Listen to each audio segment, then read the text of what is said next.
नए सिलेबस में पहली बार इन्होंने एथिक्स टर्म यूज किया था ऑडिट में। पहले इसका नाम था auditing and assurance.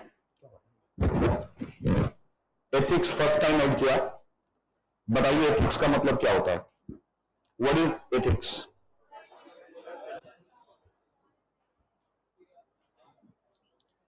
Page number 5.2। थोड़ी जनरल बातें करते हैं आज, तबीयत ज्यादा ठीक नहीं है। आज एक ही क्लास थी, मैंने कहा चलो करा देता हूं, फिर कल छुट्टी है। अगर फांसी देने से अगर मर्डर रुक जाता तो फिर मर्डर होते क्यों? कुछ कंट्रीज ऐसी हैं जो कहती हैं कि सजा देने से क्राइम नहीं रुकता। एथिक्स, मोरल वैल्यू, ये लोगों को पढ़ाना चाहिए कि क्या गलत है और क्या सही है।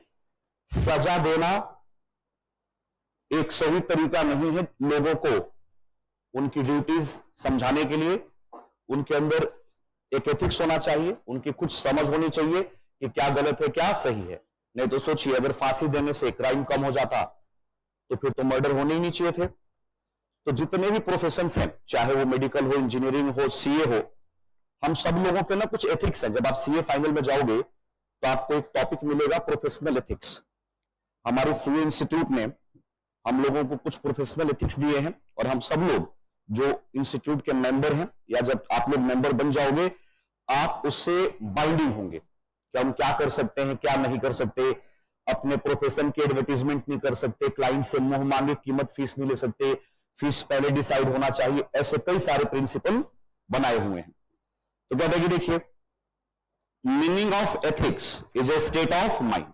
इसमें कुछ बहुत ज्यादा आपको रखने वाला नहीं है, सिंपल सी चीजें एक बार रीड कर लेते हैं और फिर आगे लेके चलता हूं। देखो, कहता है the terms ethics means moral principle. और बताइए क्या ये किसी बुक में लिखा होगा?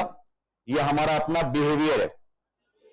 The terms ethics means moral principle which govern a person's behaviour और his conducting of an activity. It is the branch of knowledge that deals with moral principle. याद रखिए, कुछ संस्कार हमें भगवान दुनिया में आते ही देता है, कुछ हम जिस समाज में पलते हैं वहां से सीखते हैं, कुछ किताबों में सीखते हैं। हर चीज किताबों में नहीं मेंशन की जाती। तो कहता है ethic is something which come from individual intrinsically. मतलब जैसे जैसे वो ग्रो करता है वैसे वैसे उसके अंदर, जिस समाज में वो ग्रो करता है उस समाज में जैसे जैसे वो बढ़ता जाता है, वो इन सब चीजों को सीखता जाता है। It has to be included in the habits and temperament of individuals so that there is an overall culture of ethics. The force has to be strong enough to withstand any selfish motive or temptation. देखिए, जब आप मंदिर में जाते हो तो वहां पे कल्चर होता है, वहां पे एक इन्वायरमेंट होता है, हम सब लोग हाथ जोड़ के खड़े हो जाते हैं। कहीं लिखा होता है क्या चप्पल उतार के आओ? एक मुजरिम भी अगर मंदिर में जाएगा तो देखिए उसके अंदर कुछ चेंज आएंगे। तो कहता है कि देखिए वही है एथिक्स और मोरल।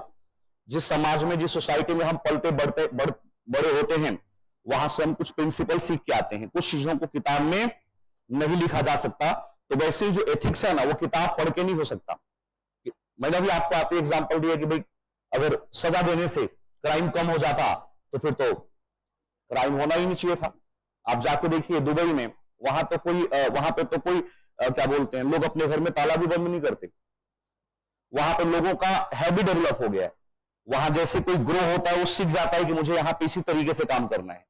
तो कहता है it is a state of mind to act and perform in accordance with moral principle. हर प्रोफेशन के कुछ मोरल प्रिंसिपल हैं। Ethics is a science of moral in human conduct. Some moral principle and rules of conduct impose obligation upon the individual. General बात पढ़ रहे हैं हम लोग, इसका कोई, यहां से हमारी कहानी शुरू होती है। Need for professional ethics. कहता है professions like law, medicine have their code of ethics. Auditing profession is no exception. जब बताइए क्या लॉ और मेडिकल की तरह हमारा सीए भी एक प्रोफेशन नहीं है? तो कहता है कि ऑडिटिंग प्रोफेशन के अंदर भी कोई एक्सेप्शन नहीं, यहां पे भी हमारे कोड ऑफ एथिक्स हैं। Rather in the profession of auditing requirement of ethics is manifold. कई तरीके के हमारे ऊपर इस तरीके के एथिक्स हैं। It is due to the reason that society in general, government, client, taxing authorities, employee, investor The business and financial community in particular have imposed tremendous trust in the service rendered by chartered accountant. हमारे बहुत सारे users हैं और उन हर users का हमारे ऊपर faith है और इस वजह से हमारे ऊपर कई तरीके के एथिक्स हमारे ऊपर इंपोज हैं। The purpose of assurance engagement is to enhance confidence of intended users, therefore users need to trust the person who is providing such services. तो बताइए, ट्रस्ट को बढ़ाने के लिए हमारे ऊपर कुछ रूल बुक होने चाहिए, कुछ एथिक्स होने चाहिए, कुछ हमारी मोरालिटी होनी चाहिए, मोरल प्रिंसिपल होने चाहिए। Professional ethics are based on morality. Human nature being what is a man often places his personal gain above the service, therefore persons who as individual and the class are willing to place the public good above their personal gain. कहता है कि देखिए, ये आपको समझना है कि आपका अपना पर्सनल प्रॉफिट पहले है या लोगों की भलाई पहले है। हमें कोशिश क्या करना चाहिए कि पब्लिक की भलाई पहले हो, पर्सनल गेन उसके बाद हो। But such a relationship can be maintained और enhance only if the professional body to which they belong would interpret the concept of public interest as broadly as possible. समझाने के लिए सारी बातें लिखी गई हैं, कोई सिलेबस नहीं है। हमें कुछ मतलब अपने बोलते ना ज्ञान बांट रही है। The respect and confidence enjoyed by your profession to the great extent is depend upon the strictness and कहता है कि आप किस तरीके से अपने अंदर सेल्फ डिसिप्लिन पैदा करोगे, कैसे अपने मोरल को बिल्डअप करोगे, आप सोसाइटी आपको वैसा ही रिस्पेक्ट देगी। अगर आप इन चीजों को मेंटेन नहीं करोगे, सोसाइटी आपको फिर वो कॉन्फिडेंस और वो रिस्पेक्ट नहीं देगी। आता है समझ में? Professional ethics seeks to protect the interest of profession as a whole and act as a shield that enable to command respect। आ रहा है समझ में? तो कुछ ऐसी कोई बात नहीं लिखी, हमारे प्रोफेशन को कह रहे हैं कि देखो, अगर आप अपने प्रोफेशन की इज्जत कमाना चाहते हो कि लोग आपको रिस्पेक्ट दें, तो आपको एथिक्स के हिसाब से अपने कुछ मोरल प्रिंसिपल होंगे, उसके हिसाब से काम करना होगा। A chartered accountant either in practice और सर्विस, चाहे आप प्रैक्टिस करते हो या सर्विस करते हो। मैंने आपको बताया था सीए करने के बाद या तो आप सर्विस में जाओगे या प्रैक्टिस में। has abide by ethical behaviors. They are expected to follow the fundamental principle of professional ethics while performing their duties. Service user or professional should be able to feel secure that there exists a framework of professional ethics which govern the provision of those services. Service लेने वाला और service देने वाला दोनों को ये confidence होना चाहिए, खासकर सर्विस लेने वाले का, कि भाई जो बंदा सामने बैठा है, जो मेरे को सर्विस दे रहा है, वो हमें गलत सर्विस नहीं दे रहा, वो एक प्रोफेशनल है। और अगर वो प्रोफेशनल है तो अपने प्रोफेशनल कंडक्ट या प्रोफेशनल एथिक्स से अबाइड है, उसको मानता होगा, इसीलिए जो उसकी सर्विस होगी वो प्रॉपर होगी। It is the spirit of things that Institute of Chartered Accountant of India require its member to comply with the principle of ethics while performing their duties। हमारी कंट्रोलिंग बॉडी कौन है? ICI. उन्होंने हमारे ऊपर कुछ principal, कुछ professional ethics set किए हुए। The ethics of chartered accountant have therefore been codified as ethical compliance has always been a philosophy of the profession. Chartered accountant, whether in practice or in service, are required to comply with the provision of code of ethics। ये final में जाओगे, आप देखोगे जो लोग service में है और जो लोग प्रोफेशन में है, दोनों ही लोगों के लिए हमारे पास प्रोफेशनल एथिक्स है। शेड्यूल 1, शेड्यूल 2, इस तरीके क्या काम हम कर सकते हैं, क्या काम नहीं कर सकते हैं, हमारा नेम प्लेट का साइज क्या होना चाहिए, हम ऐड कैसे कर सकते हैं। इवन आपने देखा नहीं होगा कभी सीए कोई ऐड करता होगा, तो हमारे कुछ इस तरीके के कोड ऑफ एथिक्स है जिसका हमें पालन करना पड़ता है। Any deviation from the ethical responsibility bring the disciplinary mechanism into the action against the chartered accountant which may result into fine, suspension of membership, removal from the membership और other disciplinary actions. आपके पास CA institute वाली magazine आती है क्या? तुम लोगों ने subscription नहीं लिया उसका? कभी देखोगे या कभी मेरे पास आएगी तो मैं दिखाऊंगा, हर महीने एक आधे 2-4 लोग मेंबर का मेंबरशिप कैंसिल होता रहता है अगर उन्होंने प्रोफेशनल एथिक्स का कंप्लाई नहीं किया है। और उनका नाम में पीछे उस मैगजीन में दिया जाता है कि इस महीने कितने मेंबर का नाम मेंबरशिप में से रिमूव किया गया, क्योंकि उनके खिलाफ। याद रखिए, अगर आप एथिकल रिस्पॉन्सिबिलिटी को मीट आउट नहीं करते हो तो बताइए इंस्टीट्यूट क्या लेगा? डिसिप्लिनरी एक्शन लेगा। और उसमें एक एक्शन होता है कि हम आपके मेंबरशिप नंबर को क्या करें? रिमूव कर दें मेंबर के रजिस्टर से। आता है समझ में? बोलिए। तो जितने भी प्रोफेशन है सबका अपना एक कोड ऑफ एथिक्स है, एक प्रोफेशनल एथिक्स है। बेसिकली मैंने इसको 4-5 पॉइंट में बांट दिया है। अगर हम एथिक्स की बात करें, ये प्रोफेशनल बिहेवियर की बात करता है, ये मोरल प्रिंसिपल की बात करता है, ये हमारे हैबिट्स और टेम्परामेंट की बात करता है, अबाउट द प्रोफेशनल ड्यूटीज। आप जैसे किसी को देखते हो क्या बोलते हो, ये प्रोफेशनल है। तो जैसे ही आप उसको प्रोफेशनल बोलते हो या आपके मन में ये फीलिंग आती है कि वो प्रोफेशनल है, तो आपके दिमाग में ये भी आना चाहिए कि उसके ऊपर कुछ ड्यूटीज है। जिस प्रोफेशन से वो बिलोंग करता है, उस प्रोफेशन के डेकोरम को मेंटेन रखने के लिए उसके ऊपर कुछ प्रोफेशनल एथिक्स लगाए गए और उसका उसे पालन करना है। आता है समझ में? जैसे आप किसी स्कूल में पढ़ते हो, उस स्कूल के कुछ एथिक्स होते हैं। आप किसी इंस्टीट्यूशन में हो, उसके कुछ एथिक्स होते हैं। हर जगह our mission, our vision, our people, इस तरीके से आप क्या कर सकते। आप जाओगे किसी बड़ी फर्म में काम करने के लिए, देखिएगा शुरू के 3-4 दिन आपकी मीटिंग होती रहेगी लोगों से।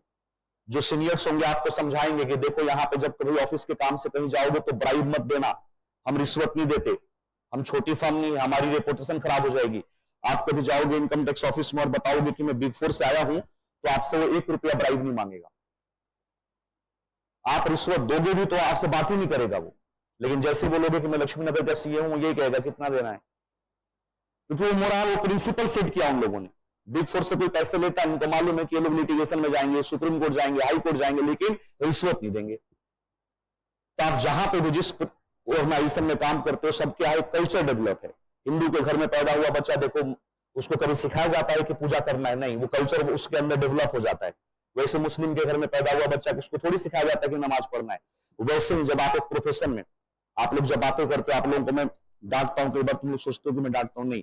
याद रखिए, आप सीए कर रहे हो, सीए एक नाम नहीं है, कल्चर है, एक प्रोफेशन है, और हमें जो रिस्पेक्ट मिला है उससे हमें आगे लेके चलना है।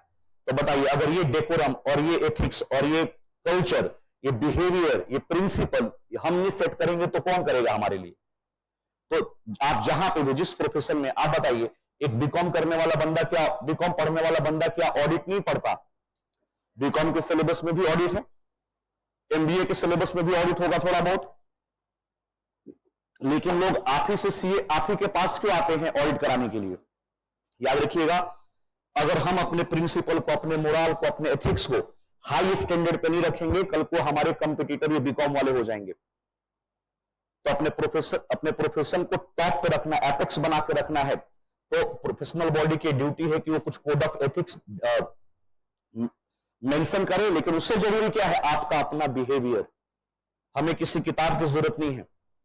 किताब तो आपको सिर्फ एक डायरेक्शन दे देगा। मैंने फिर वही बात बोली कि वैसे तो इंडिया में इंडियन पेनल कोड एक किताब है, सजा है उसमें, लेकिन बताइए क्या क्राइम रोकता है? नहीं। तो किताब अलग चीज है और हमारा अपना प्रिंसिपल अलग चीज है।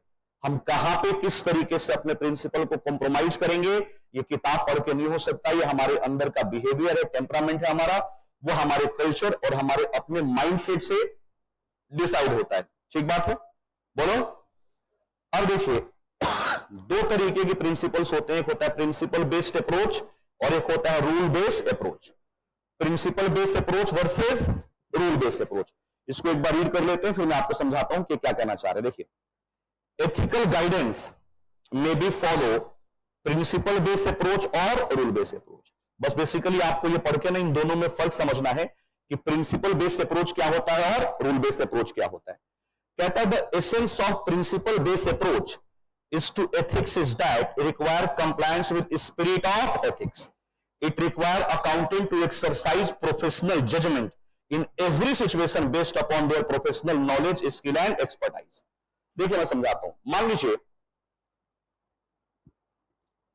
यहां पे कोई क्राइम हो रहा है, ठीक है? यहां पे कोई क्राइम हो रहा है और ये एरिया आता है लक्ष्मी नगर में, ठीक है? और यहां पे शकरपुर की पुलिस खड़ी है। लक्ष्मी नगर की पुलिस नहीं है यहां पे, लेकिन एरिया किसका है? लक्ष्मी नगर का।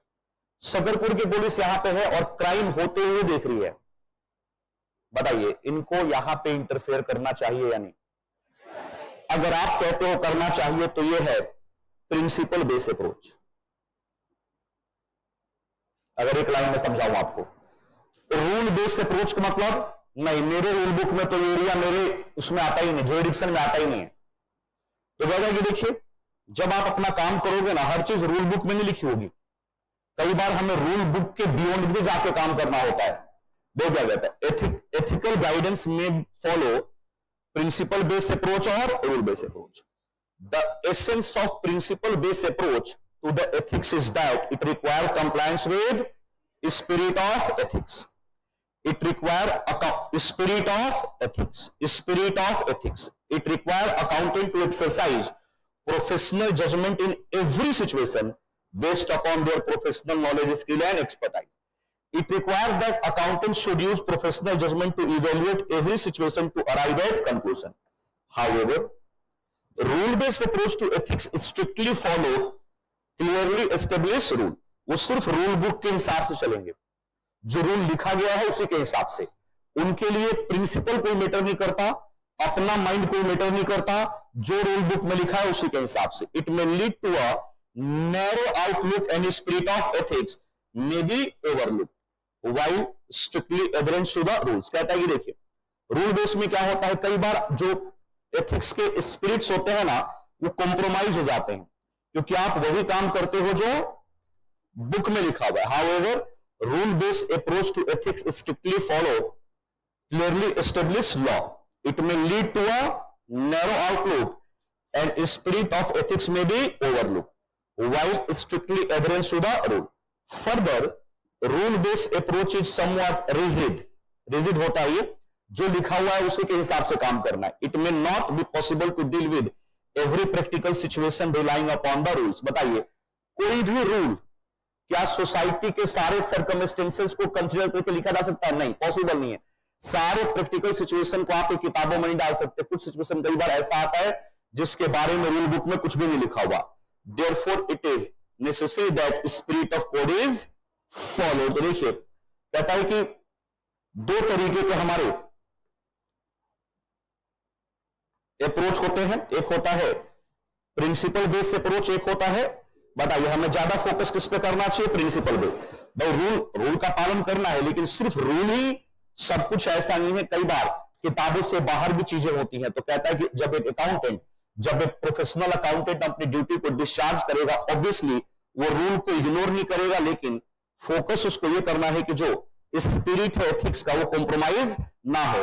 और उसके लिए कई बार उसको बियॉन्ड द बुक, मतलब जो भी रूल बुक है उसके अलावा भी कुछ ऐसे काम करने पड़ते हैं जिससे कि जो स्टैंडर्ड है प्रोफेशन का वो कॉम्प्रोमाइज ना हो। आ रहा है समझ में? तो बताइए, प्रिंसिपल बेस्ड अप्रोच और रूल बुक अप्रोच समझ में आया? जैसे मैंने आपको एक दिन एग्जांपल दिया था कि पापा ने कहा बेटा जाओ, मम्मी ने कहा जाओ बालकनी से कपड़े उतार के लेके आओ, बारिश हो रही है। आप गए और आप कपड़ा लेके आ गए, सिंपल। बताइए, रूल बेस्ड अप्रोच है। प्रिंसिपल बेस्ड अप्रोच क्या कहता है कि और कुछ गीला हो रहा है तो उसको भी उठा के लेके आ जाइए। आता है समझ में? तो बताइए, दोनों में से ब्रॉड कौन सा है? प्रिंसिपल बेस्ड, जो रूल को फॉलो करता है, प्लस उसके अलावा भी लगता है कि हम अपने प्रोफेशन की बेहतरी के लिए कुछ और कर सकते हैं, उसको करना चाहिए। ठीक बात है? चलिए, तो ये इन लोगों ने हमें थोड़ा सा ज्ञान बांट दिया। अब कहता है fundamental principle of professional ethics. ये हम लोगों ने काफी बार पढ़ा हुआ है। Fundamental principles of professional ethics, देखिएगा, बताओ। अ professional accountant shell comply with each of the following, each of the fundamental principle. देखिए वो फंडामेंटल प्रिंसिपल्स क्या है। नंबर 1, सिंपल सी बात है, इंटीग्रिटी। हमें अपने काम के प्रति ऑनेस्ट रहना है। ये है वो, कहता है कि देखिए वो है ये वो प्रिंसिपल है जो हमें मेंटेन करके रखना है अगर हम प्रोफेशनल एथिक्स को कंप्लाई करना चाहते हैं। Number 1, integrity. एक बार इसको रीड करो, इंटीग्रिटी वही है ना जो हमने पढ़ा था। देखिए,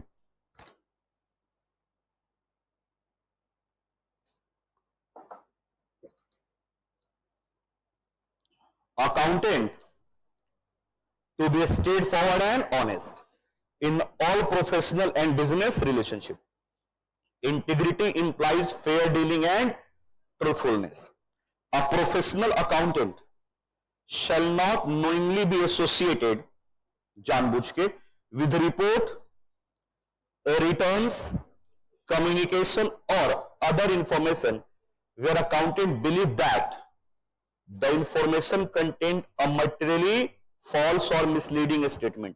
कहता है जानबूझ के ऑडिटर को इन सब चीजों के साथ कॉम्प्रोमाइज नहीं करना चाहिए जहां ऑडिटर को लगता है कि वो इंफॉर्मेशन कैसी है, फॉल्स या मिसलीडिंग।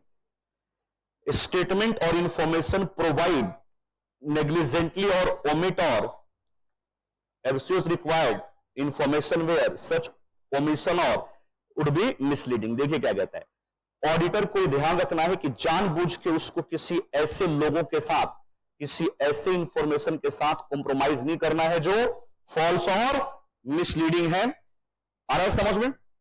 ठीक है, मतलब जो गलत है उसको गलत कहे, जो सही है उसको सही कहें। आपको बस ये 2 पॉइंट ध्यान रखना है। तीसरे पॉइंट में ऐसा कुछ, अगर हम ये 2 पॉइंट कंप्लाई करते हैं तो तीसरा ऑब्वियस है कि इसके अंदर कवर्ड है। ऑब्जेक्टिविटी बताइए क्या था? ऑब्जेक्टिविटी क्या था? An auditor not be compromise professional judgement because of bias, conflict of interest और अनड्यू इन्फ्लुएंस ऑफ अदर। बताइए, इंडिपेंडेंसी की बात होती थी यहां पे।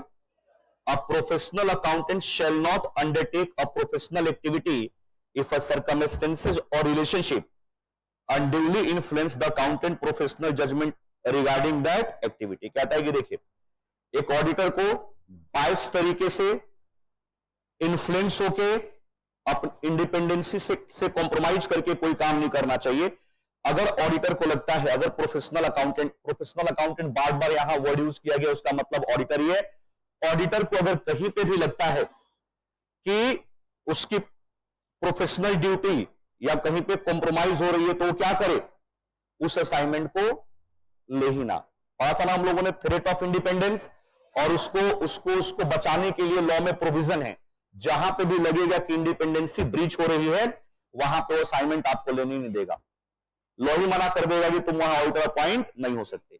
अगर मुझे लगता है कि मैं एक फेयर ओपिनियन नहीं दे सकता फाइनेंशियल स्टेटमेंट के ऊपर, अगर मैं अपनी रिपोर्ट सही नहीं दे सकता, तो मुझे क्या करना चाहिए, ऐसे पोजीशन को एक्सेप्ट ही नहीं करना चाहिए। देखो साफ साफ लिखा है, professional accountant shall not undertake a professional activity if a circumstances और relationship unduly influence the accountant professional judgement regarding that activity.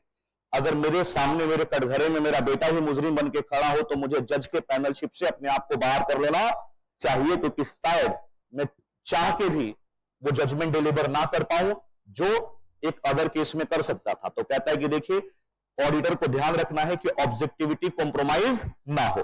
अगर कॉम्प्रोमाइज हो गई तो बताइए, क्या ये प्रोफेशनल एथिक्स के हिसाब से काम माना जाएगा? नहीं, ये प्रोफेशनल एथिक्स नहीं माना जाएगा। पढ़ा हम लोगों ने पहले भी। थर्ड देखो, professional competence and due care. Professional competence and due care, बताइए आपको इंटर में, फाइनल में इतनी चीजें क्यों पढ़ाई जा रही हैं? कि आपके अंदर एक कॉम्पिटेंस डेवलप हो, कि जब भी आप एक प्रोफेशनल ड्यूटी को डिस्चार्ज करें, वो ड्यू केयर के साथ डिस्चार्ज करें। तो आपको कोई भी काम लापरवाही में, इनहेस, जल्दीबाजी में नहीं करना। जो भी असाइनमेंट आपके सामने आएगा, आप प्रोफेशनल कॉम्पिटेंस और ड्यू केयर के हिसाब से करेंगे, नहीं तो बताइए क्या वो वर्क सही माना जाएगा? To attain and maintain professional knowledge and skill at the level required to ensure that a client or employee organization receive competent professional service based on current technical and professional standard and relevant। बताइए, क्या आपको law नहीं पढ़ाया जाता? और बताइए, आप updated law पढ़ते हो या जो आउटडेटेड हो गए अपडेटेड? तो वही कह रहा है कि देखिए, आप जब भी अपने क्लाइंट को कोई सर्विस दोगे, आपने जो भी प्रोफेशनल कॉम्पिटेंस गेन किया है उसके हिसाब से देंगे। आपकी जो नॉलेज होगी, देखिए, current technical and professional standard और रेलिवेंट लेजिस्लेचर के हिसाब से होगी। मैंने क्या बोला था आप लोगों को एक दिन, कि सीए कर रहे हो, अभी बहुत कम पढ़ रहे हो। जब सीए बन जाओगे और ज्यादा पढ़ना होगा, क्योंकि आपको क्लाइंट, अभी मान लीजिए आपके क्लाइंट ने आपको फोन किया, 11:20 हो रहे हैं, 11:19 तक जो भी अपडेट आप हैं वो आपको पता होने चाहिए। जैसे आप लोग अपने अपडेट ग्रुप में डालते रहते हो ना, वैसे ही आपको वहां पे डालना होता है। मतलब 11:20 पे क्लाइंट फोन करके पूछ देगा, यार पार्लियामेंट में टेलीकम्युनिकेशन के ऊपर देखा नेता ने क्या बोला है, सुना आपने? आपको सुनना पड़ेगा, आपकी टीम को सुनना पड़ेगा। आप क्लाइंट को ये नहीं कह सकते कि उसके बारे में मुझे नहीं आइडिया। क्लाइंट से पहले आपको मालूम होना चाहिए, ठीक है ना? आ रहा है समझ में? तो इतनी सारी पढ़ाइयां आपको, आप जाओगे देखिएगा आपके ऑफिस में 10-10, 12-12 न्यूज़पेपर आ रहे होंगे। आप कहोगे ये फालतू का पैसा है, टीवी लगे होंगे, बिजनेस चैनल चल रहे होंगे, वो वेस्टेज नहीं है। आपको अपडेट रहने के लिए सारी चीजें देखनी पड़ती हैं क्लाइंट को सर्विस देने के लिए। तो कहता है कि देखिए लोग क्यों आए आपके पास, आप जो काम कर रहे हो और बहुत सारे लोग कर देते हैं, लेकिन आप उनको पता है कि अगर ये काम मैंने सीए से करवाया है तो यहां गलती होने के चांसेस नहीं होंगे, और जो भी उसने मेरे को ओपिनियन दिया होगा वो बेस्ट होगा, रेलिवेंट लेजिस्लेचर, प्रोफेशनल स्टैंडर्ड और करंट टेक्निकल अपडेट के हिसाब से होगा।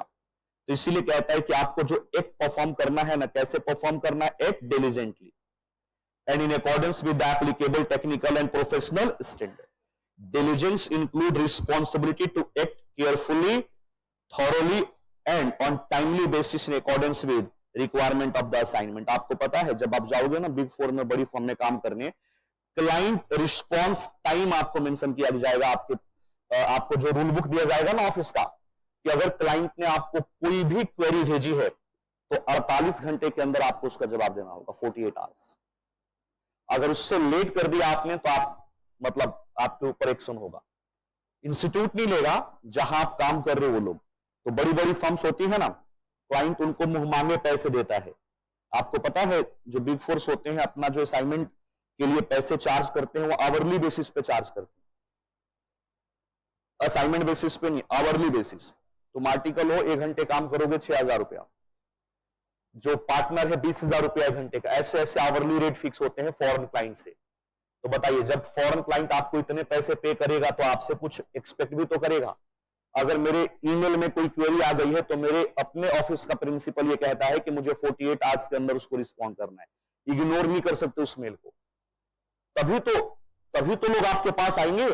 तो कहता है कि देखिए diligence include responsibility to act carefully. Articleship में जाने पे ना बच्चा फोन ही नहीं उठाता। जब तुम लोग जाओगे ऑफिस में और ऑफिस में कोई सीनियर नहीं होगा तो तुम फोन ही नहीं उठाओगे, पता नहीं कौन क्या पूछ दे, क्वेरी पूछ दे, कोई क्लाइंट का फोन हो कुछ पूछ दे, डर लगता। हम लोग भी ऐसे करते थे, क्योंकि अगर फोन करके तुमने बता दिया नाम क्या है और तुमसे कोई क्वेरी पूछ ले और वो क्वेरी हमें आता नहीं है, फंस जाएंगे हम लोग।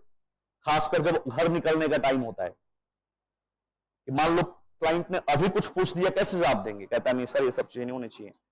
Diligence include responsibility to act carefully, thoroughly and on the timely basis in accordance with requirement of the assignment.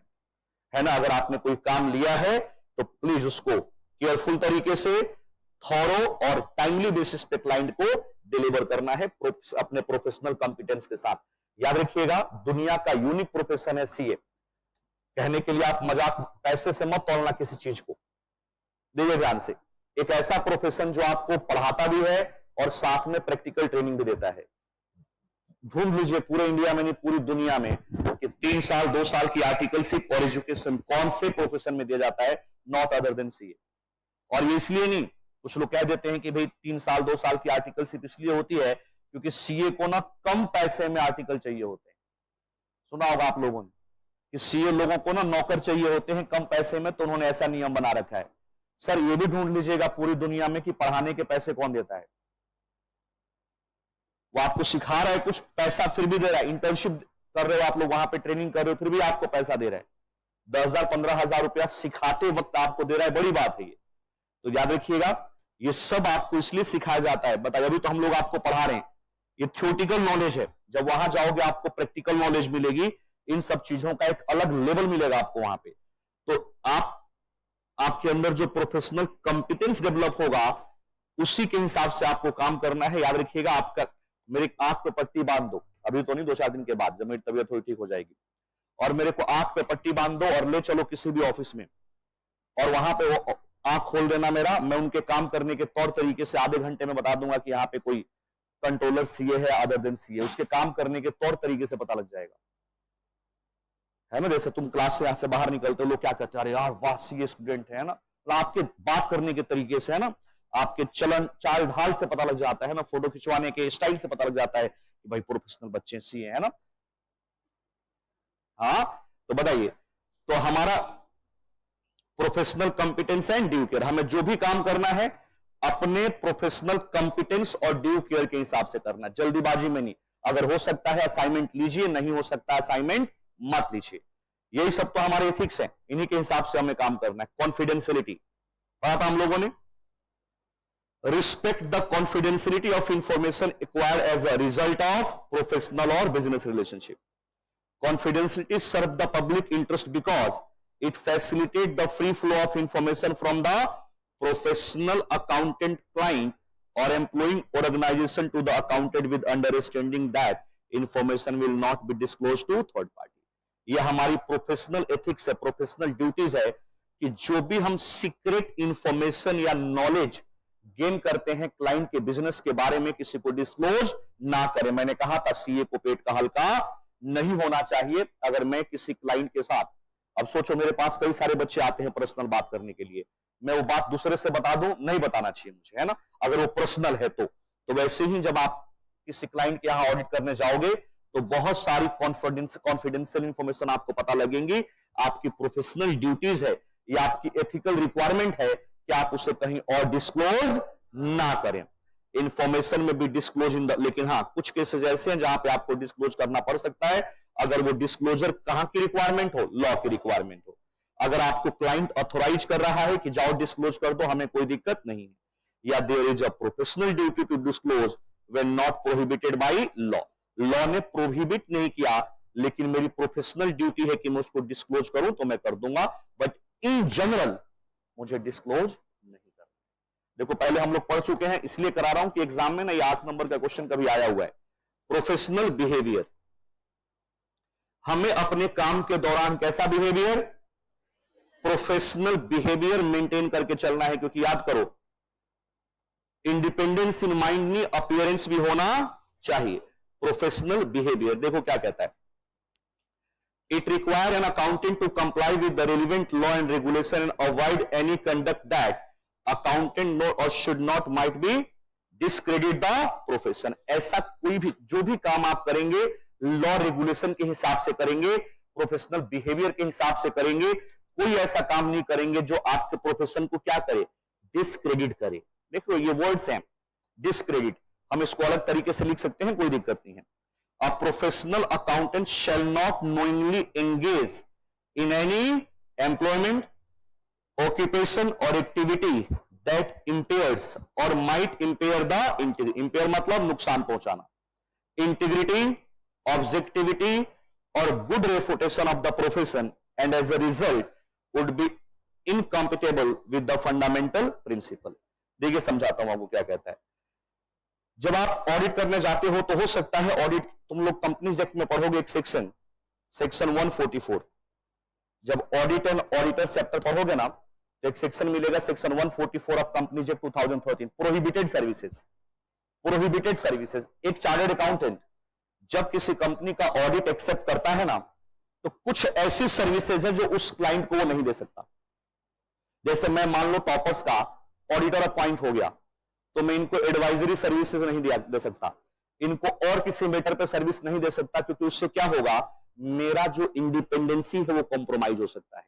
तो सेक्शन 144 कंपनीज एक्ट का बहुत सारी सर्विसेज प्रोहिबिट करता है अगर आप किसी एंटिटी के स्टेटरी ऑडिटर बन जाते हो। तो यहां कोई कहता है कि देखिए आपको अपने काम के प्रति प्रोफेशनल बिहेवियर रखना है, रूल रेगुलेशन के हिसाब से काम करना है, कोई भी assignment apart from auditing assignment नहीं लेना जिससे कि आपकी इंटीग्रिटी, ऑब्जेक्टिविटी और प्रोफेशन के गुड रेपुटेशन को हार्म पहुंचे। आता है समझ में? देखिए हमारा प्रोफेशन कोई सरकारी जॉब नहीं है, हम एक प्राइवेट प्रोफेशनल हैं जिसपे गवर्नमेंट विश्वास करती है। तो हमें अपने काम को इस तरीके से करना है कि लोगों का भरोसा हमारे ऊपर बढ़ा रहे।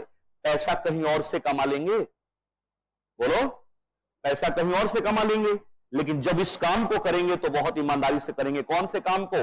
जब एंगेजमेंट के जॉब को परफॉर्म करेंगे, ऑडिट को परफॉर्म करेंगे। ये याद रख लेना आपको, integrity, objectivity, professional competence, due care, confidentiality और प्रोफेशनल बिहेवियर। 5 उंगलियां हैं हमारी, ये 5 हमारे प्रोफेशनल एथिक्स हैं। जब कभी किसी प्रोफेशनल असाइनमेंट पे जाएं तो इन 5 को पहन लें, याद रखिएगा। आपके काम खराब करने से आपका अपना ड्यूटी प्रोफेशनल तरीके से नहीं करने से सिर्फ आपके ऊपर प्रॉब्लम नहीं होती है, पूरे प्रोफेशन के ऊपर डैमेज होता है। तो याद रखिएगा, आप एक प्रोफेशनल हैं और जब कभी प्रोफेशनल ड्यूटी डिस्चार्ज करें तो इन सब बातों का ध्यान रखना जरूरी है, नहीं तो बताइए डैमेज आपका तो होगा ही पर्सनली, साथ में प्रोफेशन का भी होगा। तो हमारा इंस्टीट्यूट हम लोगों से कुछ एक्सपेक्टेशन रखता है और बता दूं आपको, इंस्टीट्यूट बहुत एग्रेसिव है। साल में हजारों लोगों की मेंबरशिप कैंसिल होती है, एक बार मेरी भी हो गई थी 16 दिन के लिए। नहीं बताना चाहिए, मैं बता दिया आपको। अरे मैंने मेंबरशिप फीस नहीं भरा था इसलिए भूल गया था, मतलब कोई गलत काम नहीं किया था।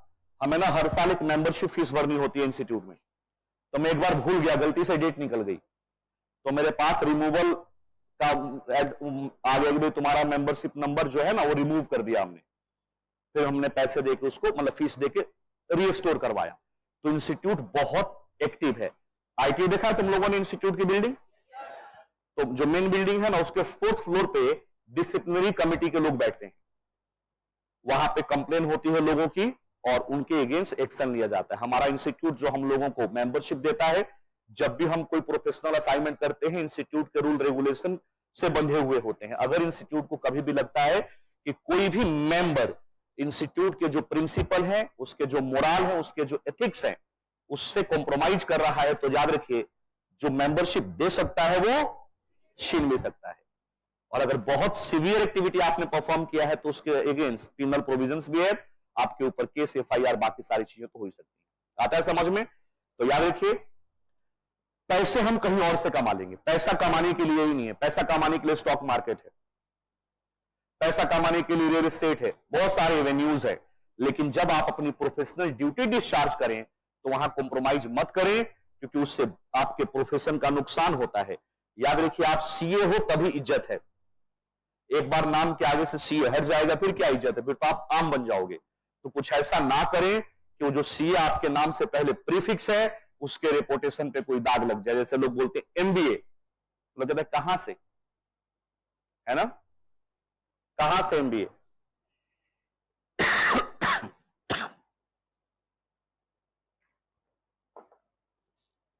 लोग बोलते हैं लॉ, कहां से, चौधरी चरण सिंह से। गांव जाओगे तो तुम लोग तुमसे ही पूछेंगे सीए करे हो कहां से, पूछते हैं ना, कौन से कॉलेज से। उनको बोलना तुम्हें नहीं समझ आएगा।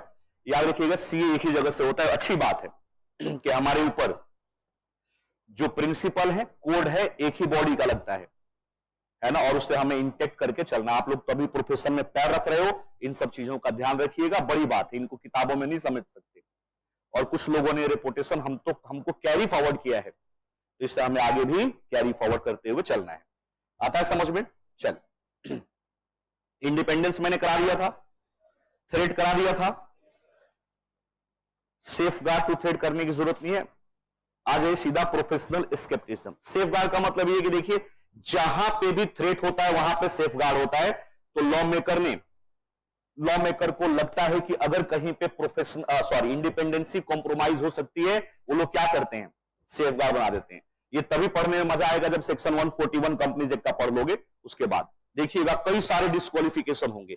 जब राजीव सर आपको या आरती मैडम उस डिस्क्वालिफिकेशन को पढ़ाएंगे ना, आपको ये पॉइंट याद आएगा, अच्छा इसीलिए वो डिस्क्वालिफिकेशन है। आइए देखिए, एक वर्ड हम लोग काफी बार बार यूज कर रहे हैं, प्रोफेशनल स्केप्टिसिज्म। आपको भी अब के बाद इसको ध्यान रखना है, इसके स्पेलिंग भी सही लिखनी है आंसर शीट में, और इसको याद भी रखना है। प्रोफेशनल स्केप्टिसिज्म देखो क्या कहता है। ऑडिटर ना ऑडिटर को सस्पिशियस माइंड नहीं होना चाहिए। समझते हो सस्पिशियस? किसी के ऊपर शक नहीं करना, किसी के ऊपर अनरीजनेबल डाउट क्रिएट नहीं करना, लेकिन अलर्ट रहना है। स्केप्टिसिज्म का मतलब होता है alert mind, not suspicious mind. हमें किसी के ऊपर कोई शक नहीं है, हम तो बस अपने काम के प्रति अलर्ट हैं। आता है समझ में? तो आप जब भी ऑडिट प्रोसीजर परफॉर्म करोगे, जब भी कोई काम करोगे, क्या रहोगे हमेशा? अलर्ट। और उसी अलर्ट को जो टेक्निकली हम लोग ऑडिट में बोलते हैं प्रोफेशनल स्केप्टिसिज्म बोलते हैं। देखिए क्या कहता है, professional scepticism refer to attitude that include a question. बस ये आपको रख लेना है। आंसर में जैसी लाइन लिखी जाएगी आंसर ने अपना आधा काम कर दिया। Professional scepticism refer to an attitude that including a questioning mind. अब देखो ये क्वेश्चनिंग माइंड के लिए ना आपको बहुत ज्यादा लोगों से बात करते रहना चाहिए, है ना। आपको क्लास में आपस में डिस्कस करते रहना चाहिए। कई बार क्या होगा ना, हमारे मन में क्वेश्चन तो आएगा क्लाइंट के पास, लेकिन डर लगेगा कि कौन पूछने जाए, सीनियर है, 30 साल हो गए सीए बने हुए, उसको मैं उससे कैसे पूछूंगा, है ना। इंग्लिश बहुत अच्छा बोलता है सामने वाला, पता लगे 4 क्वेश्चन और उल्टा पूछ दे। नहीं, अगर आप क्वेश्चनिंग माइंड नहीं है तो आप एक अच्छे ऑडिटर नहीं बन सकते। अपने आप को ही मत समझाने लगना। जैसे मान लो आपको कोई डाउट आया तो पूछने के डर से हम क्या करने लगते हैं, अच्छा ऐसे किया होगा, ठीक है, क्या दिक्कत है। नहीं, आपको हमेशा क्वेश्चनिंग माइंड रहना है। कोई चीज समझ में नहीं आए, आप क्लाइंट से बार बार क्वेश्चन पूछिए। ऐसा नहीं कि 2-3 बार पूछ लिया और आप उसने समझा दिया और आपको नहीं समझ में आ रहा है फिर भी आप क्या बोलो, हाँ ठीक है। नहीं, 50 बार समझाए, अगर चीजें समझ में नहीं आ रही, हमेशा क्या बोलोगे, सॉरी सर समझ में नहीं आया। हम लोगों से नहीं मतलब, वहां पता लगे यहीं पे एक्सपेरिमेंट करना शुरू कर दिया। Professional scepticism refer to attitude that include a questioning mind, being alert to condition which may indicate possible due to, अगर आपको कहीं पे कुछ ऐसे कंडीशंस दिखें जो इंडिकेट करते हैं किस चीज के लिए, मिस स्टेटमेंट, तो आपको वहां अलर्ट रहना है, इग्नोर नहीं करना, अलर्ट रहना है। एंड जब आप ऑडिट एविडेंस को क्या करोगे, एनालिसिस करोगे, वहां पे भी अलर्ट रहना है। Critical assessment of audit evidence, it signifies that auditor has to remain alert forever। आप जब अपना प्रोफेशनल ड्यूटी डिस्चार्ज करोगे तो हमेशा अलर्ट रहोगे। The auditors attitude should be of questioning mind, of challenging the things in light of available evidence. अगर आपके पास कुछ ऐसे एविडेंसेस हैं जिससे लगता है कि यहां पे मिस स्टेटमेंट हो सकता है, तो आप क्या करोगे, क्वेश्चन पूछोगे, डरने की जरूरत नहीं है। तो देखिए क्या मतलब है प्रोफेशनल स्केप्टिसिज्म का, बताइए। Questioning mind, auditor should be of a questioning mind, not suspicious mind, लेकिन हमें क्वेश्चनिंग माइंड रहना है। बताइए जनरली कब आओ देखो, कहता है प्रोफेशनल स्केप्टिसिज्म कब, तो कहता है कि देखिए, the auditor shall plan and perform audit with professional scepticism. Professional scepticism include being alert to, for example देखिए, इन सब केसेस में उसको अलर्ट रहना है, खासकर कब देखो, कॉन्ट्राडिक्टरी ऑडिट एविडेंसेस। अगर मान लीजिए आपको कोई कॉन्ट्राडिक्टरी ऑडिट एविडेंसेस आ जाए, मतलब मान लीजिए कल कितने बजे छुट्टी हुई, 4 बजे। अरे कौन से जंगल में गए थे तुम लोग कल भाई, मैंने सारा अपना दिमाग लगा लिया लेकिन मुझे समझ में नहीं आया, कहां थे, कहां था। अच्छा उधर गए होंगे तुम लोग कहीं फालतू, गीता कॉलोनी की साइड है ना, समझ गया मैं। मुझे लगा इधर गए थे कहीं वो IQ टू साइड, नहीं इंद्रप्रस्थ पार्क नहीं गए तुम लोग, इंद्रप्रस्थ नहीं था। तो कितने बजे छुट्टी हुई, 4 बजे, है ना।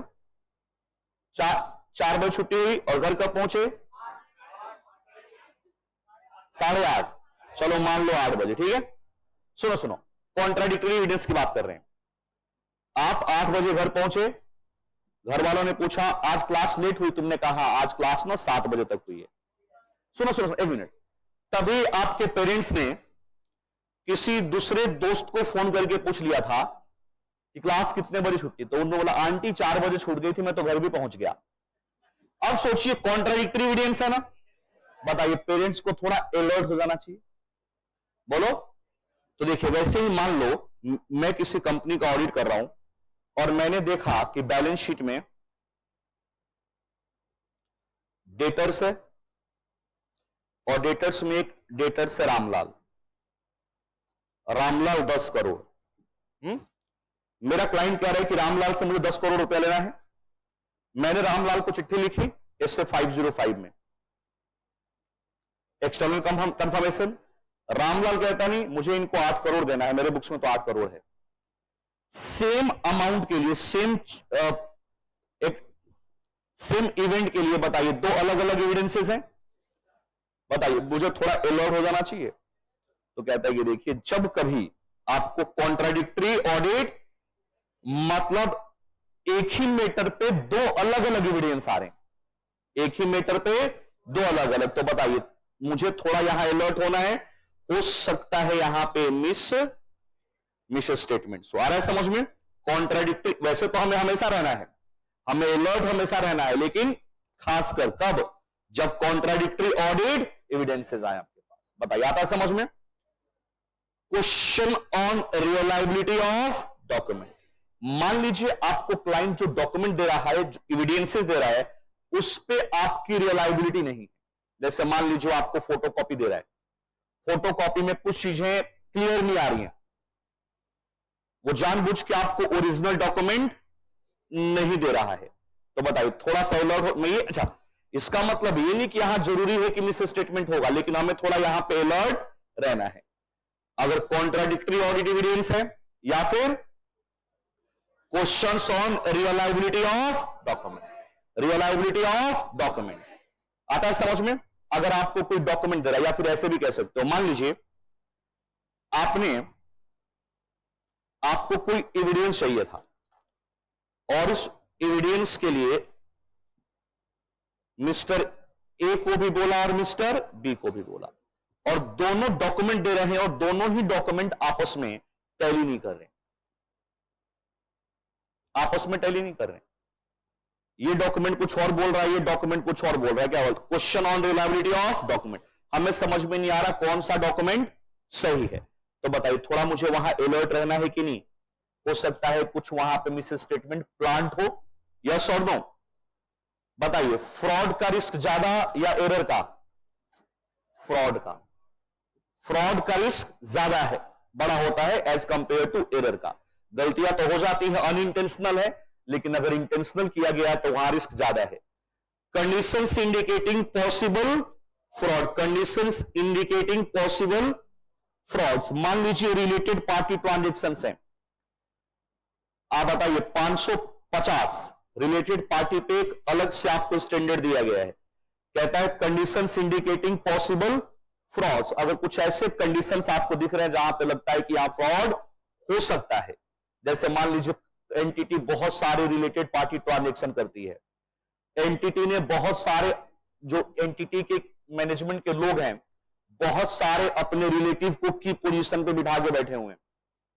मान लीजिए आपने सीएफओ को बोला कि सर आप ना मेरे को परचेज डिपार्टमेंट, सेल्स डिपार्टमेंट, सब लोगों से मिलवा दीजिए, सबके हेड से। इन सबके जो हेड है ना, ये सीएफओ या जो टीसीडब्ल्यूजी के लोग हैं, गवर्निंग बॉडी के लोग हैं, उनके रिलेटिव्स हैं। बताइए, कंडीशंस एक पॉसिबल फ्रॉड की तरफ इंडिकेट नहीं कर रहा है। ये सब तो आपस में रिलेटिव हो सकता है मिलकर ही फ्रॉड कर रहे हो, जरूरी नहीं कि ऐसा हो, लेकिन बताइए हमें थोड़ा प्रोफेशनल स्केप्टिसिज्म मेंटेन करके रखना पड़ेगा कि नहीं? Circumstances suggest need for audit procedure in addition to those suggested in essay. Circumstances suggesting need for audit procedures in addition to, देखिए मैंने आपको क्या बोला था कि स्टैंडर्ड ना एक लेवल तक आपको रूल देता है। कई बार कुछ ऐसे एविडेंसेस आपके पास होंगे कि आपको लगेगा मुझे स्टैंडर्ड से ज्यादा काम करना है। जैसे मान लीजिए मैं आपको 501 की बात करता हूं, 501 में कुछ स्पेशल केसेस थे ना, उसमें एक इन्वेंट्री था, आपका याद करो, एक था लिटिगेशन एंड क्लेम। तुमने कंपनी से पूछा कि सर आपके ऊपर कोई 31 मार्च को कोई केस तो पेंडिंग नहीं है, या तो आपने किसी के ऊपर केस किया हो या आपके ऊपर किसी ने केस किया हो, क्योंकि मुझे लिटिगेशन और क्लेम 501 के हिसाब से रिपोर्ट करना होता है। उसने कहा नहीं सर, हमारी कंपनी पिछले 15 साल से किसी लिटिगेशन में नहीं है, ना तो हमने किसी के ऊपर कोई केस किया, ना हमारे ऊपर किसी ने केस किया, लेकिन तुम चंदू लीगल एक्सपेंसेस का वाउचिंग कर रहे थे। प्रॉफिट एंड लॉस अकाउंट में ना खर्चा था क्या? Legal expenses. बहुत इंपॉर्टेंट लेजर है ये, बहुत सारी चीजों को इनडायरेक्टली पकड़ने के काम आता है। तुमने देखा साल में 4 बार हरीश साल्वे को पेमेंट हुई है 5-5 लाख रुपए की, मतलब साल में कितना है ना? तुमने जाके अपने सीए को बोला, अपने एंगेजमेंट पार्टनर को, सर साला हमको ये 1.5 लाख रुपया ऑडिट फीस देता है, और ये देखो हरीश साल्वे तुम किसी और एंगल से बता रहे थे। तुमने कहा यार कल तो इसका बंदा क्या कह रहा था कि हमारे ऊपर कोई लिटिगेशन नहीं और ना ही हमने किसी के ऊपर किया है, तो लॉयर को इतनी फीस क्यों जा रही है? ये 20 लाख रुपया साल में लॉयर को दिया गया है, कोई तो केस चल रहा होगा, कुछ तो लिटिगेशन होगा। बताइए अब हमें स्टैंडर्ड ने जो बताया था उसके बियॉन्ड जाना पड़ेगा कि नहीं? Circumstances suggest need for audit in addition to those suggested in SA. अब क्लाइंट हमें मना कर रहा है, क्लाइंट हो सकता है आपको लिख के भी दे दे कि हमारे ऊपर कोई लिटिगेशन क्लेम नहीं है, लेकिन मेरे पास एक एविडेंस आ गया, लीगल एक्सपेंसेस के लेजर में मैं देख रहा हूं 20 लाख की पेमेंट लॉयर कोई है। बताइए मुझे वहां पे अलर्ट रहना है कि नहीं? मुझे अपने ऑडिट प्रोसीजर को बढ़ाना है कि नहीं बढ़ाना? क्या हो सकता है मेरा ऑडिट प्रोसीजर स्टैंडर्ड के बियॉन्ड भी चला जाए, क्योंकि मेरे पास इंडिकेशन है कि यहां पे कुछ मिस स्टेटमेंट हो रहा है। क्योंकि याद रखिएगा कभी कोई क्लाइंट आपको यह नहीं बताएगा कि उसने किसी के ऊपर केस कर रखा है या उसके ऊपर किसी ने केस कर रखा है, इससे रेपुटेशन को डैमेज होता है।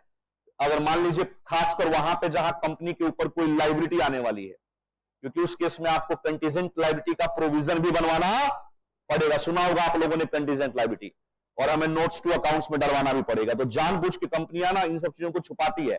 तो कहां से पकड़ लिया आपने उसको? लीगल एक्सपेंस के लेजर से। तो कहता है कि ऐसे कुछ केसेस में ना हमें क्या रहना है? अलर्ट रहना है। वैसे तो हमें पूरे ऑडिट पे अलर्ट रहना है, लेकिन खासकर कब? जब कॉन्ट्राडिक्टरी एविडेंसेस आ जाए। कॉन्ट्राडिक्टरी, मान लो तुम्हारी गर्लफ्रेंड किसी की बाइक पे घूम रही है ना? बोलो, थोड़ा मुस्कुरा दो। हाँ, और तुमने पूछा उससे कौन था, तो गर्लफ्रेंड ने कहा भाई था मेरा। अगले चौराहे पे तुमने बाइक वाले को पकड़ लिया और तुमने पूछा कौन थी, तो क्लासमेट थी। बोलो, कॉन्ट्राडिक्टरी एविडेंस। अगर वो भी बोल देता कि बहन थी तो बात खत्म। बोलो, तुम ऐसे ऐसे करके आ जाते उसको। लेकिन बताइए वो कह रहा है कि क्लासमेट है और वो बोल रही है कि, बताइए तो डिसाइड करो तुम कौन हो। तो देखिए कॉन्ट्राडिक्टरी ऑडिट एविडेंसेस। तो आप कई बार देखिए बहुत सिंपल है, अगर आपके सामने कुछ एविडेंसेस आते हैं जो आपस में कॉन्ट्राडिक्ट कर रहे हैं, बताइए आपका डाउट बढ़ेगा ना? तो डाउट बढ़ेगा तो उसको खत्म करने के लिए क्या करोगे? और प्रोसीजर लगाओगे। और ऐसे सिचुएशन पे हमें अलर्ट रहना है। वैसे तो हमें पूरे ऑडिट पे अलर्ट रहना है ना? क्योंकि कोई भी मिस स्टेटमेंट परोस के नहीं मिलेगा आपको। याद रखिएगा मैनेजमेंट का फ्रॉड बड़ा होता है या एम्प्लॉय का फ्रॉड? मैनेजमेंट। बड़े लेवल के जो लोग फ्रॉड करते हैं वो इस तरीके से प्लान करेंगे कि आपको फ्रॉड लगेगा ही नहीं। वो प्रॉपर हर चीज का सबूत होगा। तो आपको क्या रहना है? हमेशा अलर्ट रहना है। लेकिन खासकर कब? Contradictory audit, contradictory audit evidence. समझते हो? ऑडिट एविडेंस क्या होता है? सबूत। सबूत हमें क्यों चाहिए? ओपिनियन देने के लिए। तो मान लीजिए आपके पास ऑडिट एविडेंस आ गए, एक ही मैटर पे दो, और दोनों आपस में क्या कर रहे हैं? Contradictory. Questions on reliability of document. जो आपको एविडेंस के रूप में जो आपने डॉक्यूमेंट कलेक्ट किया है उसकी रिलायबिलिटी पे आपको डाउट है। सीनियर अथॉरिटी के साइन ही नहीं है, फोटोकॉपी में भी आधी चीजें गायब हैं। कई बार जानबूझ के लोग गायब कर देते हैं फोटोकॉपी से। Condition indicating possible fraud. Relatives, related party transactions बहुत ज्यादा हैं। Circumstances suggesting need for audit procedure in addition to. कई बार परिस्थितियां ऐसी भी होंगी जिसको स्टैंडर्ड डील नहीं करता, हमें स्टैंडर्ड के बियॉन्ड जाके काम करना पड़ेगा। अभी मैंने आपको लिटिगेशन क्लेम की बात कही, आ रहा है समझ में? Maintaining professional scepticism throughout the audit is necessary if the auditor is reduced to the risk of, बताइए, ओवरलुकिंग अनयूजुअल। आपको अपने ऑडिट के दौरान हमेशा अलर्ट रहना है। उससे क्या फायदा होगा? आप अनयूजुअल सर्कमस्टेंसेस को ओवरलुक नहीं कर पाओगे अगर अलर्ट रहोगे। ये अलग कोई बात नहीं कह रहा है, करेगी। देखिए हमें प्रोफेशनल स्केप्टिसिज्म क्यों मेंटेन करके रखना है? अगर मैं अलर्ट नहीं रहूंगा तो क्या हो जाएगा? ओवरलुक कर जाऊंगा। बोलो, ओवरलुक। बताइए जब पेपर दे रहे हो एक बच्चा आया पेपर देके, ये सारी बातें एग्जाम्पल इसलिए भी दी जाता है कि आप कुछ सीख लें उससे। पेपर जब आसान आता है तो पता है आप लोगों को ज्यादा कम नंबर आते हैं, और पेपर जब टफ आता है तो स्कोरिंग ज्यादा होती है। क्यों? क्योंकि फिर ना आप क्वेश्चन को बार बार पढ़ते हो, समझते हो क्वेश्चन को और अपना बेस्ट निकालने की कोशिश करते हो। और जब इजी आता है ना तो ओवर कॉन्फिडेंस हो जाते हैं हम लोग और अपने अंदर का बेस्ट नहीं निकलता। सेंटर से बच्चे बाहर निकले, आते ही किसी लड़की ने किसी से पूछा, अरे तूने वो लॉन्ग टर्म कैपिटल गेन निकाल दिया था ना? उसने कहा हाँ 22 लाख आया था। फिर दूसरे ने कहा उसके ऊपर टैक्स कितना आया था? उसने कहा टैक्स थोड़ी निकालना था। उसने कहा पढ़ ले, total income and tax payable दोनों निकालना था। भाई साहब इस गलती की ना कोई कोचिंग नहीं होती। और मैं आपको बता रहा हूं सबको, आपको भी रियलाइज होगा, आप तो आप फाउंडेशन का एग्जाम देके आए हो या 12th का एग्जाम दिया है, 10th का, आपको नहीं लगता 2 4 5 नंबर तो हम अपनी लापरवाही की वजह से लूज कर देते हैं? बोलो नहीं सर, अगर हम अलर्ट रहते ना through out the examination hall तो शायद वो गलतियां नहीं होती। तो देखिए ऑडिट भी एक टाइम बाउंड जॉब है। अगर मैं 6 महीने तक किसी एंटिटी का ऑडिट कर रहा हूं, 6 मंथ तक, तो मुझे हर सेकंड, मान लो अगर आधे घंटे मुझे काम करने का मन नहीं कर रहा है, मत करिए। आपको बताऊं, यहां पे जब आप जाओगे ना तो आप कैसा काम है, ऑटोनोमस टाइप का काम है, रिजिड हो जाओगे, वही वाउचिंग कर करके थक जाओगे, मन नहीं करेगा, मत करो, जाके बाहर आधा घंटा घूम के आ जाओ, कोई इश्यू नहीं है। लेकिन जब काम करना तो अलर्टनेस के साथ काम करना, क्योंकि अगर आप प्रोफेशनल स्केप्टिसिज्म को मेंटेन नहीं करोगे तो रिस्क किस चीज का होगा कि किसी चीज को आप ओवरलुक कर दो। वही कह रहा है कि पूरे ऑडिट के दौरान, पूरे ऑडिट असाइनमेंट में अगर आप अलर्ट रहोगे तो आपका रिस्क कम हो जाएगा। किस चीज का? टू ओवरलुक, किसी चीज को, किसी इंपॉर्टेंट चीज को आप ओवरलुक नहीं करोगे, है ना? ये तो छोड़ो, मेरे पेपर में तो 10वीं क्लास में मेरे साथ क्या हो गया था, लूसी ग्रे की समरी आ गई। सुना होगा, लूसी ग्रे एक चैप्टर था हमारे में, एक लड़की थी Lucy grey is a Negro girl, पता नहीं कैसे कैसे हमने याद किया था, 100 वर्ड का आया था। 4-5 पेज का पेपर था, 3 पेज के सबसे लास्ट पेज पे ना summary of Lucy grey 10 marks था। मुझे लगा पेपर 3 ही पेज का है, मैंने चौथा पलट के देखा ही नहीं, सबसे आखिरी पेज नहीं होता है लास्ट वाला, तो मुझे लगा पेपर वही खत्म हो चुका है, लास्ट है ही नहीं। वो तो जैसे ही मैं अपने सेंटर के रूम से बाहर निकला, मेरी सिस्टर भी मेरे साथ 10th में ही थी, पापा 1 साल सीनियर थी, लेकिन पापा ने एक साथ ही करवा दिया था कि दोनों एक साथ जाओगे स्कूल में, तो हम दोनों एक ही क्लास में एक ही साथ पढ़ते थे। तो उसने जैसी मैं रूम से जैसी बाहर निकला, कॉपी देगी उसने, अरे देखा मैंने कहा था ना लूसी ग्रे की समरी। मैंने कहा कहां है लूसी ग्रे? भाई साहब मैंने पेपर सबमिट किया हुआ छीन लिया, और मेरे पास 7-8 मिनट थे, मैंने लिख दिया। लेकिन सबका नसीब तो मेरे जैसा नहीं हो सकता, और सबकी सिस्टर वहां खड़ी नहीं हो सकती। तो बताइए गलती थी ना? अगर मैं थोड़ा अलर्ट होता, देखो ऐसे ही कोरिलेट करके ना हम एक टेक्निकल पेपर को आसानी से पढ़ते हैं। देखिए, maintaining professional scepticism throughout the audit is necessary if the auditor is, अगर तुम ओवरलुकिंग अनयूजुअल सर्कमस्टेंसेस को, ओवरलुक के रिस्क से रिड्यूस करना चाहते हो तो क्या रहो, हमेशा अलर्ट रहो। आता है समझ में? Over generalising when drawing conclusion from audit, जो भी आपका ऑडिट ऑब्जर्वेशन है उसको जनरलाइज करने से बचना चाहते हो तो अलर्ट रहो। हर चीज को आप जनरलाइज नहीं कर सकते, आपको क्रिटिकल असेसमेंट करना होगा, अलर्ट रहना होगा। तो चीजों को जनरलाइज करने से अगर रिड्यूस करना है तो हमें क्या करना होगा? प्रोफेशनल स्केप्टिसिज्म को मेंटेन रखना पड़ेगा। आ रहा है समझ में? मान लो एक पुलिस वाला रामलीला में या कहीं पे ड्यूटी पे खड़ा है, अगर वो अलर्ट नहीं है तो सबको जनरलाइज करेगा ना, सब जा रहे, लेकिन अलर्ट रहेगा तभी वो किसी के कपड़े, किसी का हाव भाव, किसी का पोशाक देखेगा कि ये थोड़ा इसकी एक्टिविटी औरों से अलग है, तो उसको अरेस्ट करेगा या पकड़ेगा या पूछताछ करेगा। तो आप अलर्ट रहोगे तभी क्या करोगे? ओवर जनरलाइजिंग नहीं करोगे। जहां पे थोड़ी सी क्रिटिकल असेसमेंट की जरूरत है वहां पे आप उस तरीके से काम करोगे। Using inappropriate assumption in determining the nature, timing, extent of audit procedure. देखिए ये थोड़ा समझा देता हूं आपको। पहला समझ में आया? Overlooking unusual circumstances. आप देखो, हर बार जब आप खाना खाते थे तो आपके पेट में दर्द होता था, मतलब आप बाहर का मोमोज या कुछ खाते थे, दर्द होता था, है ना, होता था, जनरल बात है। लेकिन अब कुछ दिनों से कुछ भी खाते हो पेट में दर्द होने लगता है। चुप रहो, अपनी अपनी कहानी मत सुनाओ। तो अब सोचो, पहले तो हम बाहर का खाते थे तब, लेकिन अब कुछ भी खा रहे पेट में दर्द हो रहा है। तो बताइए, थोड़ा अलर्ट रहेंगे ना? नहीं तो क्या होगा, अनयूजुअल सर्कमस्टेंसेस को आप जनरलाइज कर देंगे, ओवरलुक कर देंगे।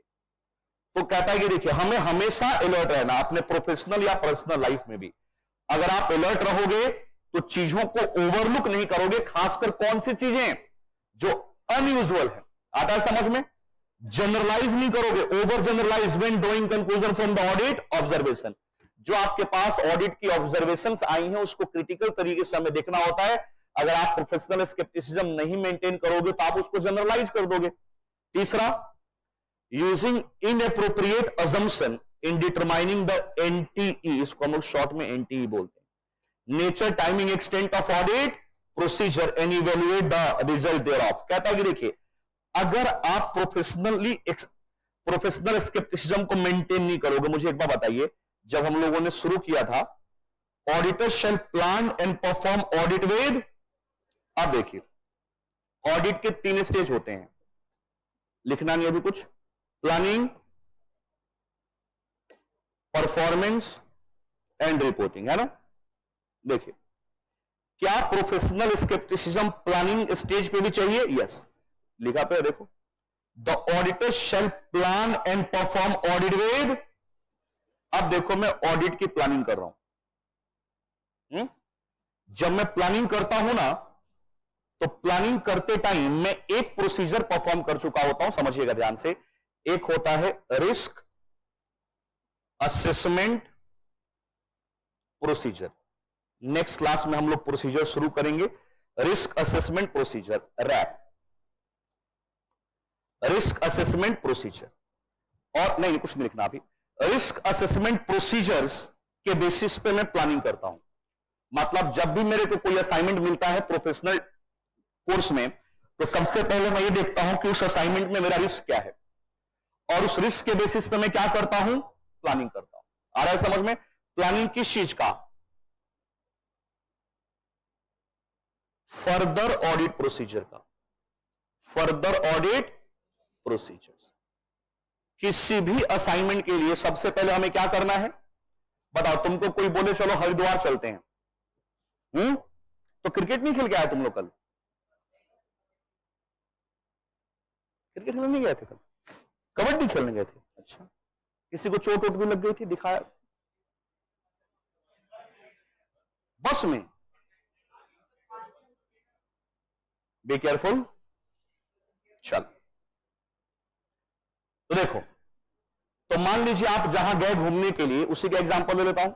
वहां मुझे एक झील दिखाई दे रही थी, है ना। हाँ, तो मान लो किसी ने कहा कूद जाओ, नहीं सोचूंगा, बोला था ना किसी ने, मैन विल बी मैन। देखो, तो आप कूद जाओगे, आपने रिस्क को असेस करोगे। सबसे पहले रिस्क को, किसी भी असाइनमेंट में पहला स्टेज होता है अपने रिस्क को असेस करना। जब तुम्हारा क्लाइंट, जब तुम्हारा सीए कौन होगा, एंगेजमेंट पार्टनर, है ना। मान लो आपकी टीम में 4-5 लोग ऑडिट करने जा रहे, ए, बी, सी, डी और ई। तो एंगेजमेंट पार्टनर, जैसे आज तारीख है 9, है ना, 9 तारीख है, और मान लो हमें 15 तारीख से कोई ऑडिट शुरू करना है, 15 मार्च से। हालांकि मार्च में कोई ऑडिट शुरू होता नहीं है, बट एग्जांपल है, 15 मार्च से एक ऑडिट शुरू करना है, मान लीजिए हमें XYZ लिमिटेड का। तो आपका पार्टनर पता आप लोगों को क्या बोलेगा कि बेटा XYZ लिमिटेड का ना फाइल पढ़ना शुरू कर दो। जैसे ही आपको ये बोल देना इसका फाइल पढ़ना शुरू कर दो, समझ जाओ कि तुम्हें उस ऑडिट पे जाना है, समझ जाना। तो सबसे पहले बताओ उस फाइल में क्या देखोगे? आउट ऑफ पॉकेट एक्सपेंस और खाने पीने का इंतजाम क्या है ना। वो फाइल देख के पता लग जाता है। खैर छोड़ो, तो मजाक की बात है। तो अच्छा, तुमको कब से लेके जाएगा वो ऑडिट पे? 15 तारीख से। लेकिन ये जो एंगेजमेंट पार्टनर है ना, वो आज से ही जाना शुरू कर देगा। आज से मतलब आप जिस दिन से जाओगे उसके 10-15 दिन पहले ही वो क्लाइंट यहां विजिट करेगा। आप पता है क्या करेगा? वो रिस्क असेसमेंट कि उस असाइनमेंट में कितना रिस्क है। समझ रहे ध्यान से? अब बताइए, इस रिस्क के बेसिस पे वो क्या बनाएगा? अपना प्लान बनाएगा, और उस प्लानिंग के बेसिस पे परफॉर्मेंस आगे का काम होगा। तो बताइए, अगर रिस्क ज्यादा है, फर्दर ऑडिट प्रोसीजर में हम क्या पढ़ेंगे बेटा? यहां पे हम लोग पढ़ेंगे वाउचिंग, पढ़ा था ना आप लोगों ने, बताऊंगा, वेरिफिकेशन। अब देखिए, मान लो रिस्क ज्यादा है तो वाउचिंग ज्यादा या कम? अगर रिस्क ज्यादा है तो काम ज्यादा होगा, रिस्क कम है आगे का काम कम होगा। लेकिन बताइए, अगर रिस्क असेसमेंट करते टाइम में अलर्ट नहीं रहा और रिस्क असेसमेंट मैंने सही से नहीं किया, तो आगे के प्रोसीजर भी मेरे इनएप्रोप्रिएट होंगे कि नहीं होंगे? तो मुझे इस टाइम पे भी अलर्ट रहना है। आ रहा है समझ में? देखिए क्या कहता है,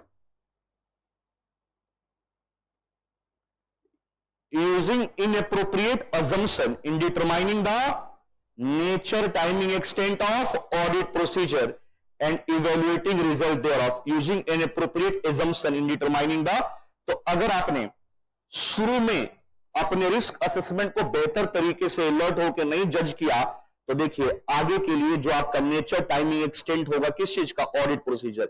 इस नेचर का मतलब किस तरीके का प्रोसीजर लगाना है, कब लगाना है, किस एक्सटेंट तक लगाना है, बताइए, गलत नहीं हो जाएगा? तो कहता है कि अगर इन सब गलतियों से बचना चाहते हो, इन सब चीजों को एप्रोप्रिएट तरीके से लगाना चाहते हो, तो आपको हमेशा क्या रहना होगा? अलर्ट रहना होगा। आप अलर्ट रहोगे तो ये सब चीजें नहीं होंगी। Professional scepticism is necessary for critical assessment of audit evidence. It also include consideration of sufficient and appropriate audit evidence obtained in the light of circumstances. आ रहा है समझ में? प्लीज ध्यान रखिएगा, ऑडिट एविडेंस काफी नहीं होता। मैंने उस दिन आपको कहा था, ऑडिट एविडेंस सफिशिएंट, एप्रोप्रिएट होना चाहिए। तो जब आप किसी एविडेंस को एनालिसिस करें तो जनरलाइज ना करें, क्रिटिकल असेसमेंट करें कि जिस पर्पज के लिए आप एविडेंस ले रहे हैं, क्या वो एविडेंस उस पर्पज को सॉल्व भी कर पाएगा कि नहीं कर पाएगा।